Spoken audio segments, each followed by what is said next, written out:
You won't believe what happened in this quiet little neighborhood parking lot.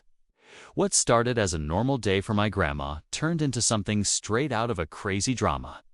She was just pulling into a spot outside the local grocery store minding her own business when a woman who folks around here call the HOA Karen stormed over, furious about something ridiculous.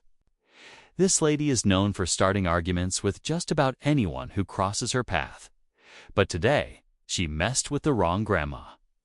Now, here's the part that'll blow your mind. My grandma isn't just any sweet old lady. She's a retired cop with over 30 years of service. But of course, HOA Karen didn't know that. She thought she was confronting someone she could push around. The argument started over a parking space that wasn't even hers to claim. HOA Karen started yelling, accusing my grandma of violating HOA rules, even though this was a public lot. People nearby started watching, some even recording. Because they could see this was escalating fast, Grandma stayed calm at first. She's been trained to handle tough situations, but HOA Karen didn't back off. She got loud, then aggressive, getting right up in her face. Then, out of nowhere, she raised her hand and did something that changed everything. That's when the whole energy shifted. What she didn't realize was that my grandma still knows exactly how to handle herself.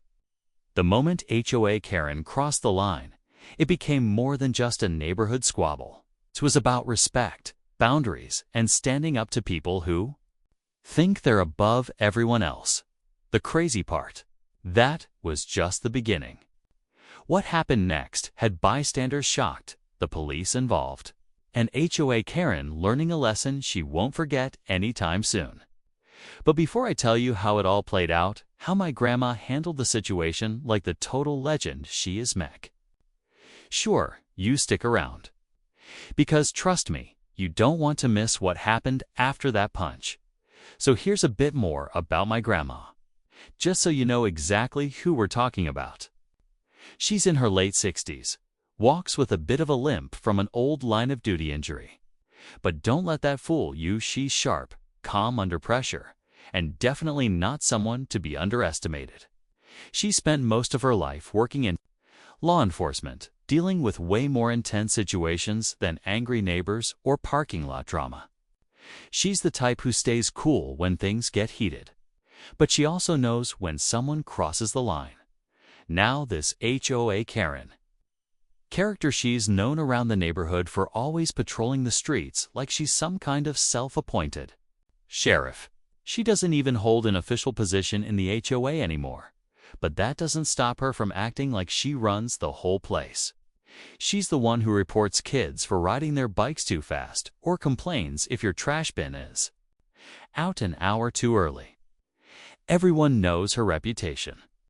But what none of us expected was for her to take things as far as she did that day. The argument started with her claiming my grandma wasn't allowed to park in that spot, saying it was for HOA board members only again. This was a public grocery store parking lot, not private property. My grandma calmly explained that, but Karen wasn't having it. She started circling the car, yelling things like, "I've told management about this before, and people like you think the rules don't apply." It wasn't even about the parking spot at that point. It felt personal, like she was trying to provoke something. People had started to gather at a distance, unsure of what to do. Some were recording on their phones, probably thinking this was just another viral Karen moment. But when Karen got too close and physically lashed out, that's when it turned serious. My grandma didn't react with violence, but you could see in her face she'd flipped into cop mode. And what she said next, in the calmest voice, made everyone watching go completely silent. But before I get into that, let me tell you what else Karen didn't know.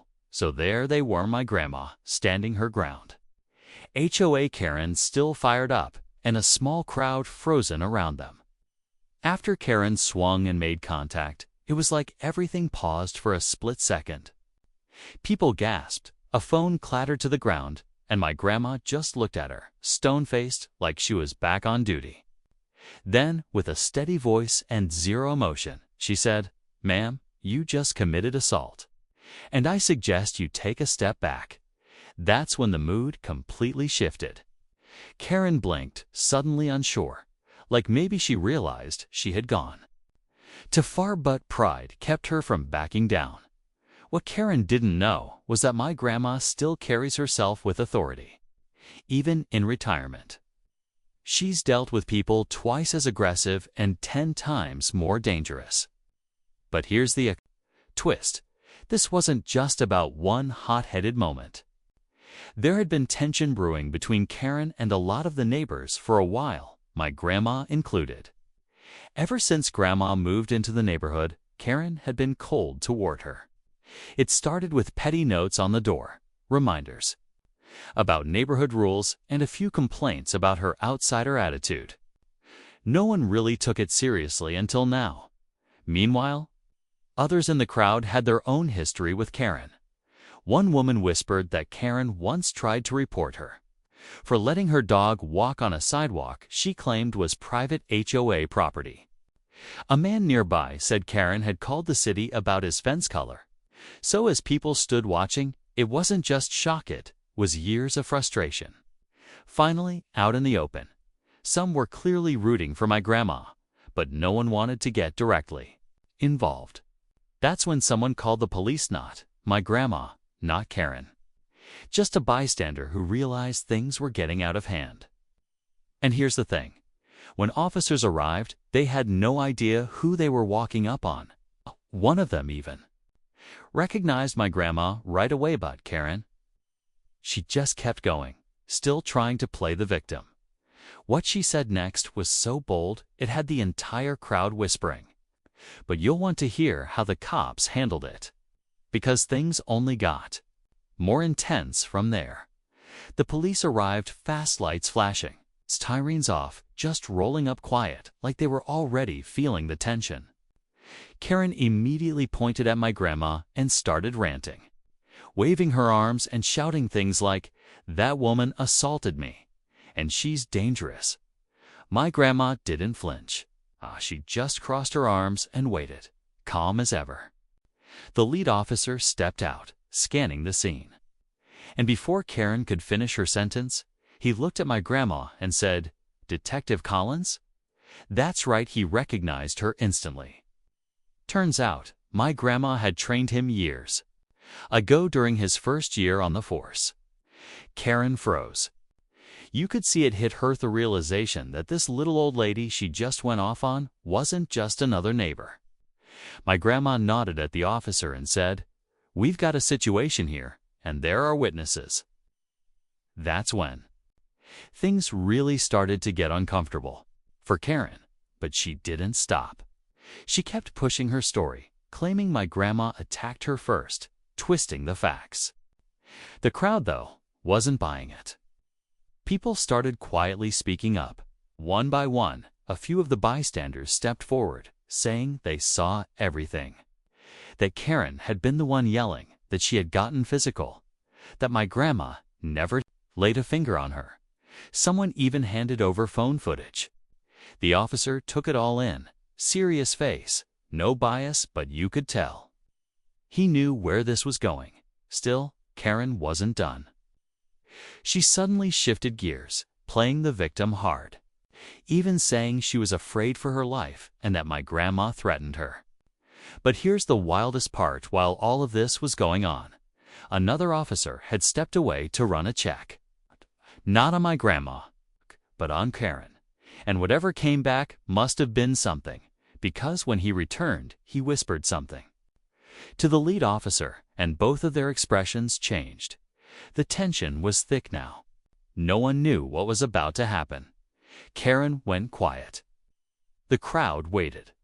My grandma stood tall, silent. And then the officer took a step forward and said something that made Karen's face go pale. The officer looked directly at Karen and said, "Ma'am, are you aware there's an active complaint filed against you for harassment in this neighborhood?" You could hear a pin drop. Karen's jaw tightened, but she didn't say a word. Everyone watching looked around, whispering, Apparently, this wasn't her first outburst. There had been official reports, ones that she thought had quietly disappeared. But the officer continued. You've had multiple warnings filed with both the HOA and local authorities over the last 6 months. This is now considered a pattern. That's when a second voice chimed in from the crowd. A man stepped forward, Mr. Patterson, a longtime resident and one of the HOA's founding members. He'd been quiet until now, just observing. He cleared his throat and said, Actually, I'm the one who filed the last report. She threatened to have my family removed from the neighborhood for repainting our garage. She's been using the HOA name to bully people for months, and she doesn't even hold a seat anymore. You could practically see the air leave Karen's lungs.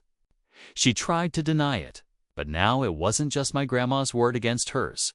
It was the entire community. But here's where things took an unexpected turn. As the officers started to separate everyone to get formal statements, Karen suddenly pulled out her phone and started dialing. Loudly, she was calling someone, and she made sure everyone heard her say, Get our lawyer on the phone now. I want to file charges against that woman. She was doubling down hard. But then she said something odd. She mentioned evidence that my grandma had been targeting her for weeks. Now, even I was